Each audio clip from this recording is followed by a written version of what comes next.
Au petit matin, le Sherman M403E8 de l'équipage de Morel repose dans un fossé, retourné par un impact nocturne.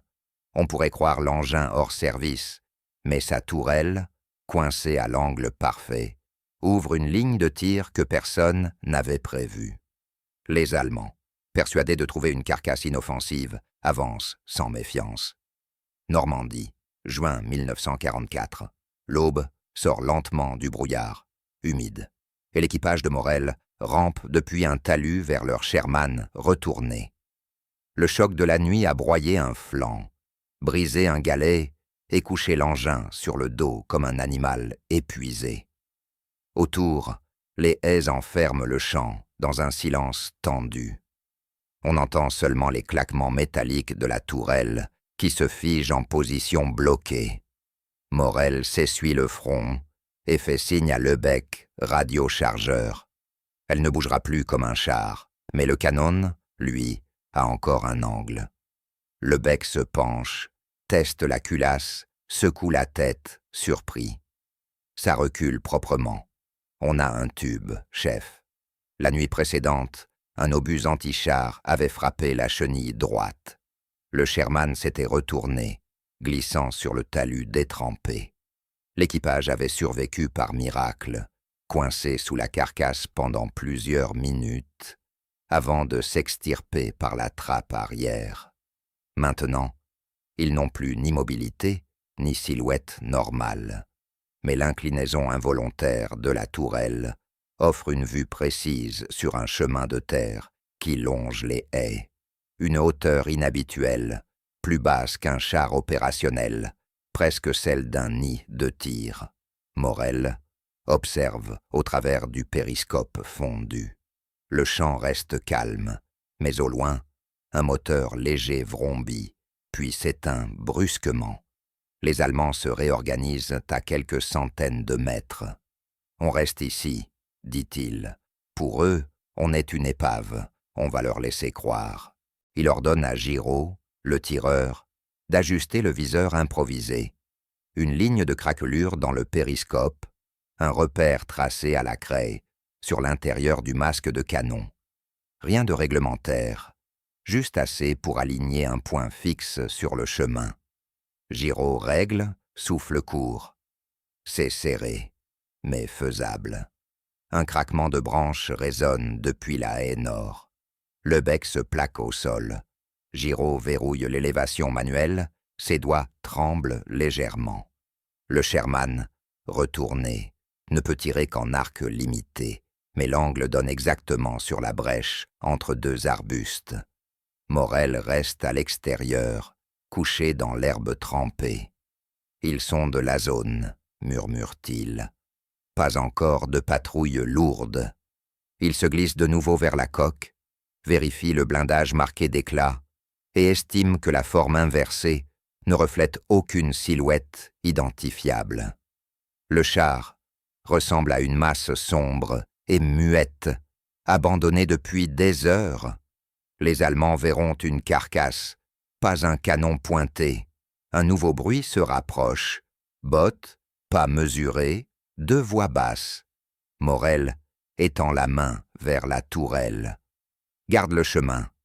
Pas avant mon signal. » Le premier casque apparaît entre les hautes herbes. Les silhouettes avancent prudemment, armes en bandoulière, persuadées de contrôler une zone nettoyée.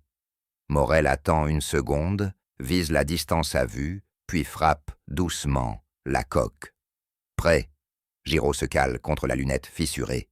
La culasse, claque. Le tir part. Normandie, même matin. Le coup résonne dans les haies, bref et sec. Morel reste couché, le visage contre la terre. Devant lui, les deux soldats allemands se figent. L'un tombe immédiatement, l'autre bascule derrière un buisson et tente de ramper. Giraud recharge sans un mot, juste un souffle qui tremble encore du recul inhabituel de la pièce. Le second est parti sur la gauche, annonce-t-il. Laisse-le filer. Il criera l'alerte trop vite si on insiste, répond Morel. Lebec rampe jusqu'à la caisse, renversé, et vérifie le mantelèche du canon. La détonation a fait vibrer la tourelle, mais ne l'a pas débloquée. Toujours coincé, chef. L'axe est mort, mais l'élévation tient. Tant mieux. On garde ce couloir-là, dit Morel, en désignant la brèche dans les haies. Un grondement monte du sud, plus lourd que tout à l'heure. Un convoi léger, peut-être un tracteur d'artillerie ou un half-track. Il ne s'agit plus de simples patrouilles. Les Allemands vont inspecter chaque carcasse sur leur flanc gauche, cherchant un point d'appui allié. Le Sherman renversé devient alors un piège qui pourrait tenir quelques minutes ou quelques secondes. Giraud ajuste de nouveau ses repères improvisés. Il parle vite, sans quitter la lunette. Si un véhicule sort là, je peux le prendre dans les cieux, pas plus haut, c'est trop étroit. Suffisant, répond Morel. On ne casse pas un blindé, on bloque son avant. Après, ils hésitent. La haie tremble. Le moteur s'étouffe, puis repart. On distingue des ordres brefs, la voix d'un sous-officier. Une silhouette en manteau court s'avance et observe la carcasse du Sherman à distance. Il fait un signe. 2 soldats approchent en tirant un câble. Ils préparent probablement à inspecter l'intérieur ou à déplacer l'engin hors du chemin. Le bec grogne.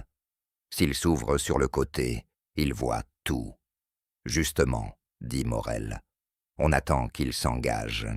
Le half-track apparaît entre 2 arbres, en marche lente. Même dans la lumière pâle, on voit le conducteur hésiter.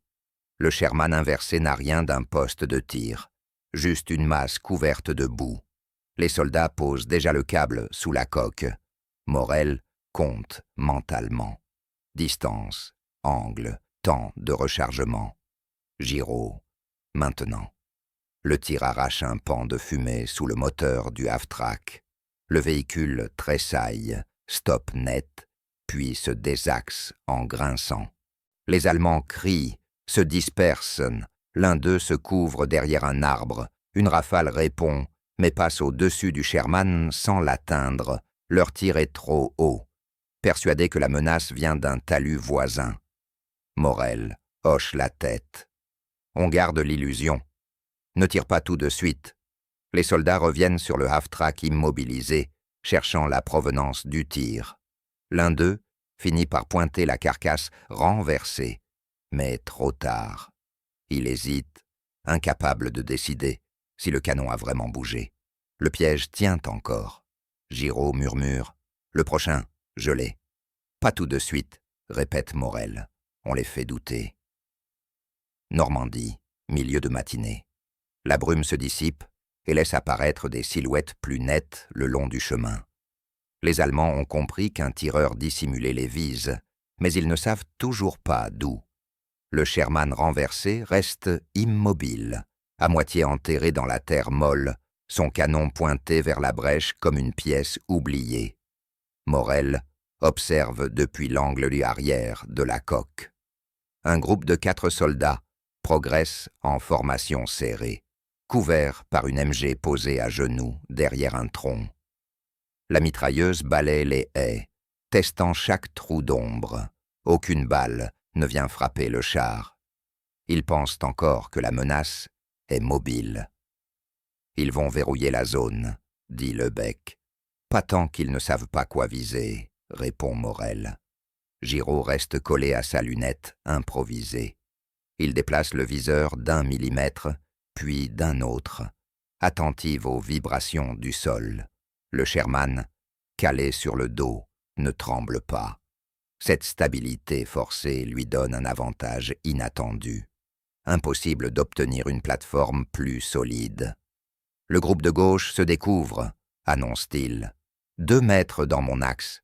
Morel hésite une seconde. S'il tire maintenant, la MG peut riposter à l'aveugle et saturer la zone. Mais s'ils attendent, le groupe atteindra la carcasse et verra la culasse encore chaude. Il se tourne vers Giraud. « Tu prends le dernier, celui qui ferme la marche. Un seul. Reçu. » Les pas approchent. Le bruit devient plus net. Frottement de toile, souffle court, un chargeur secoué dans une poche. Le dernier soldat, légèrement en retrait, garde son fusil pointé vers les haies opposées. Il ne regarde pas le Sherman.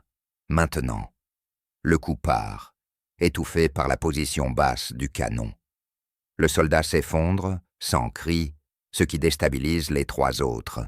Ils se dispersent, cherchent un angle, crient quelque chose que Morel n'entend pas complètement. La MG pivote brusquement vers l'ouest et ouvre le feu dans le vide.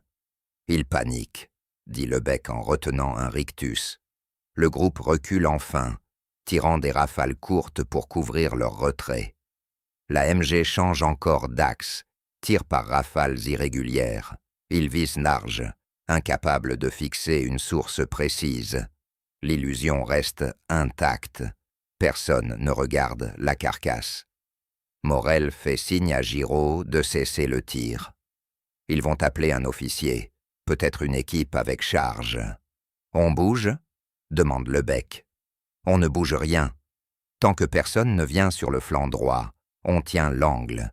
Ils ont peur d'un sniper, on va leur donner raison. » Le son d'un moteur, isolé, s'ajoute au vacarme. Plus léger que le half-track, probablement une moto de reconnaissance. Elle approche vite, puis ralentit brutalement. Le pilote s'arrête, descend, observe le chemin et se couvre derrière le guidon. Il parle avec un sous-officier arrivé à pied. La discussion est courte. Ils préparent un repérage précis, dit Morel. Et s'ils comprennent, alors on passe à la deuxième option. Lebec fronce les sourcils. Quelle option? Celle qu'on n'a pas encore testée. Normandie, fin de matinée. Le sous-officier allemand s'avance lentement. Casquette basse, jumelles en main.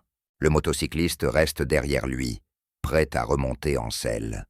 Ils inspectent chaque mètre du chemin, puis s'immobilisent devant le Sherman renversé. Morel se glisse contre la tourelle, prêt à disparaître au moindre geste suspect. On les laisse regarder. Pas un tir, dit-il à voix basse. Giraud resserre sa prise sur la poignée de la culasse. Il va comprendre, chef. Ou il verra juste une épave de plus. Le sous-officier contourne l'avant du char. Il frôle le tube sans vraiment le toucher. Surveille la brèche entre les haies. Il veut repérer le point de tir, pas la carcasse.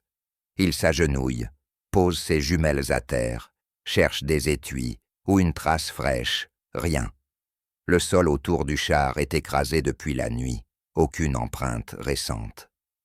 Il doute, murmure Lebec. Et c'est ça qui nous garde vivants. La moto démarre brièvement, puis s'éteint. Un simple test du pilote pour vérifier la route. Le sous-officier se redresse, fait signe à deux soldats, au loin. Ils reviennent avec une bâche et une barre de levier. Ils veulent soulever la coque pour vérifier s'il reste des survivants à l'intérieur. Morel serre la mâchoire. S'ils passent un temps dessous, ils voient la culasse. Giraud ajuste son viseur. Je peux les arrêter. Non. Un tir ici nous démasque. Il nous faut autre chose. Morel arrache un éclat de métal coincé dans le blindage arrière. Il le glisse sous la chenille, écrasé, de façon à ce qu'un simple toucher le fasse tomber. Puis il se recule, couché dans l'herbe. Quand il soulève, dit-il, ça va bouger. Le métal va tomber côté talus. Ils penseront que l'impact d'hier a encore déplacé la carcasse. Ça les fera reculer. Les soldats positionnent la barre. Le sous-officier surveille l'arrière du char, méfiant. Il pousse. La coque frémit légèrement. L'éclat tombe, rebondit contre le talus avec un claquement sec. « Halte !» crie le sous-officier. Avec un geste brusque, il ordonne qu'on arrête tout. Les deux soldats lèvent les mains, surpris. La coque n'a pas bougé plus d'1 centimètre, mais le bruit leur suffit. « Ça marche !» dit Lebec, allongé contre la terre. Pour l'instant, un silence tendu s'installe. Le sous-officier recule, secoue la tête puis remonte sur la moto. Il parle rapidement au pilote, qui opine. La moto redémarre et repart vers le sud, probablement pour aller chercher une section complète. Ils reviendront avec plus d'hommes et de matériel, peut-être même un canon de campagne. Morel se tourne vers Giraud. On ne tiendra pas un assaut en règle, il faut changer d'angle avant qu'ils encerclent le champ. Changer comment? La tourelle est bloquée. Pas la position du canon, on peut jouer sur la déformation du sol. Le bec comprend avant les autres. Tu veux creuser? Juste assez pour abaisser le museau de quelques degrés. Si on incline la carcasse, même d'un rien, on couvre le chemin transversal. C'est notre seule sortie. Ils attaquent la terre humide avec des baïonnettes et des gamelles. Le sol cède lentement, mais il faut éviter tout geste visible depuis le chemin. Chaque pelletée est rythmée par l'écoute des moteurs, au loin. Plus vite, souffle Morel. Ils reviennent. Une vibration traverse le sol, pas des pas, mais un véhicule plus lourd. Giraud se redresse. « Chef, c'est un canon, on dirait un pack. » Morel scrute la haie, respire court. Alors on finit avant qu'il s'installe. Après, ce sera trop tard. Normandie, début d'après-midi. Le son rauque du pack se rapproche. Les roues crissent sur le chemin, puis s'arrêtent. Les Allemands parlent vite. Ils veulent installer la pièce face au talus, assez loin pour couvrir toute la zone. Morel accélère le rythme. La terre humide s'accumule autour de leurs mains, les ongles noircis. Le Sherman bascule imperceptiblement vers l'avant, gagnant 1 degré, peut-être 2. Le bec s'aplatit quand un soldat allemand s'avance pour analyser l'axe de tir. Il trace une ligne avec sa main, prend des repères dans les haies. « Encore un peu », murmure Morel. Giraud s'installe derrière la culasse, vérifie le recul, puis hausse la voix, à peine audible. Je vois la route transversale, pas entière, mais assez pour une embuscade. Un claquement métallique résonne au loin. Les Allemands déploient les bras du pack et le stabilisent. Les ordres fusent. Ils cherchent à verrouiller le champ, persuadés qu'un tireur isolé se cache dans les haies. Ils ignorent que la menace se trouve à leurs pieds. « Ils vont tirer une salve d'essai, » dit Lebec. « Pas avant d'être sûrs de l'élévation. Ils vont encore perdre quelques minutes. Le terrain joue en faveur du Sherman. Le sol, détrempé, absorbe les vibrations. Et l'angle gagné ouvre un nouveau couloir de tir sur la route parallèle. Morel se place derrière Giraud. On attend que le pack commence à pivoter, le moment où ils sont tous dessus. Et après, on coupe le tracteur. Il désigne le véhicule qui a tiré le canon. Resté derrière la haie, moteur au ralenti. Sans lui, le pack devient une pièce immobile, difficile à repositionner. « Un seul tir propre, » dit Morel. « Tu mets l'essieu arrière hors service. » Giraud hoche la tête, respire lentement. Le viseur improvisé glisse de quelques millimètres tandis qu'il ajuste le repère tracé à la craie. La voix sèche du sous-officier allemand s'élève. « Draine !» Le pack commence à pivoter. Plusieurs soldats s'y agrippent. Le tracteur avance d'1 mètre pour corriger l'alignement. « Prêt !» dit Morel. Le Sherman, figé comme une pierre, semble attendre avec eux. Le souffle dans l'air se suspend 1 seconde.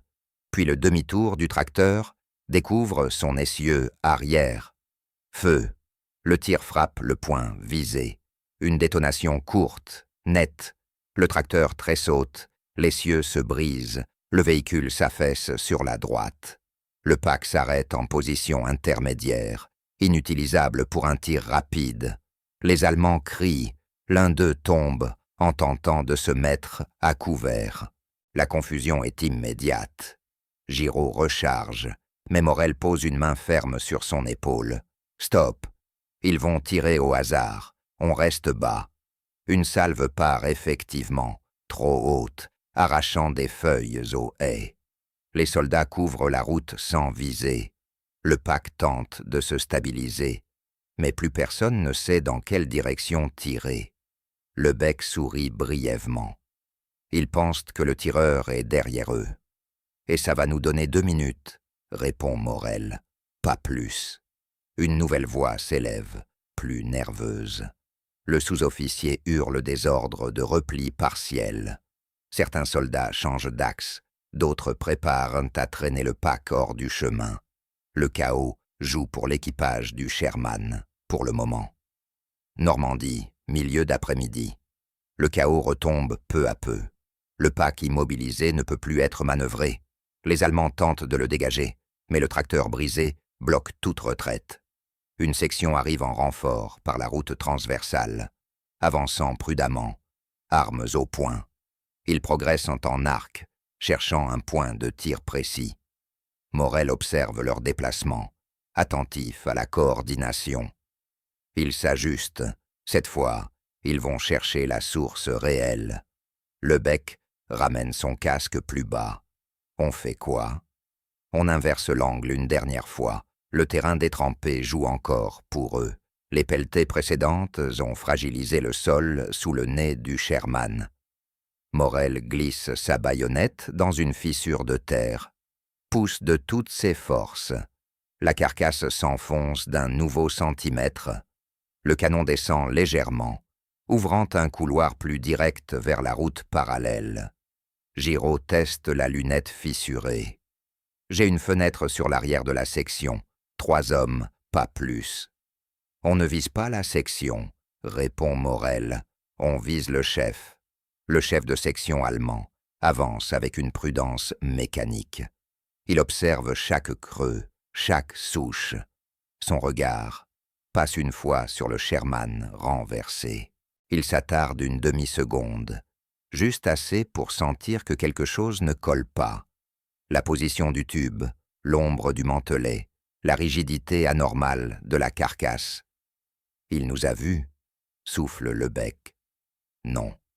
Il hésite encore. Le chef fait signe à 2 hommes de contourner par la droite. Mauvaise direction.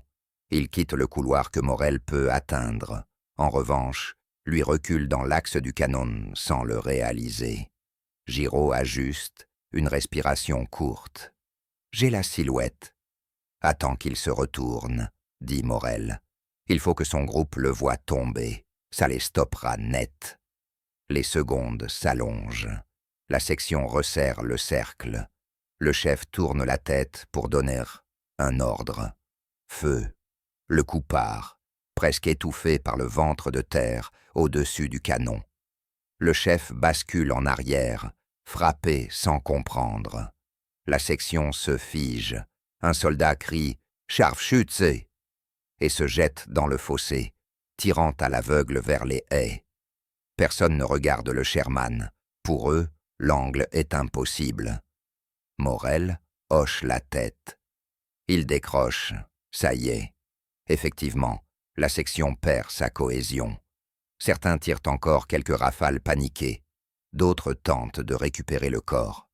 Finalement, un sous-officier prend la décision logique. Repli sur le pack immobilisé. Regroupement derrière la haie sud. Ils disparaissent en ordre dispersé. Le bec s'effondre contre la terre. Soudain, épuisé. « Chef, ça veut dire qu'on s'en sort ?» Morel balaye le champ du regard. Pas entièrement. Ils vont revenir avec un mortier ou un obusier. On n'a plus de temps. Giraud range la culasse, vérifie rapidement les obus restants. 3 HE, pas assez pour tenir. On ne tiendra pas, on part. Morel rampe vers la brèche ouest, celle qu'ils n'ont jamais utilisée. Le terrain y descend en pente douce jusqu'à une autre haie. Les Allemands n'ont pas encore verrouillé cet accès. On file maintenant. Le char a servi. Il a fait plus que prévu. Il jette un dernier regard à la carcasse renversée. Tube incliné, coque sale, silhouette méconnaissable. Pour quelques heures, elle aura été un sniper immobile, un piège que personne n'aurait pu imaginer. L'équipage disparaît dans les haies sans bruit. Derrière eux, le Sherman reste seul, muet dans l'herbe brune, comme une épave sans histoire. Le vent du soir traverse les haies, lorsque Morel et ses hommes rejoignent enfin la ligne, amis. Leurs visages sont sales, leurs mains encore couvertes de terre. Ils ne parlent pas du Sherman renversé, laissé derrière eux. Il a tenu plus longtemps qu'aucun d'eux n'aurait cru possible. Leur rôle n'était plus de sauver un char, mais d'exploiter chaque angle, chaque vibration du sol, pour tenir jusqu'à l'ouverture d'une brèche. Ils l'ont fait, et ils s'en sont sortis. Si tu veux d'autres récits, courts, tendus et précis, sur les équipages, les machines et leurs décisions dans la tourmente, abonne-toi.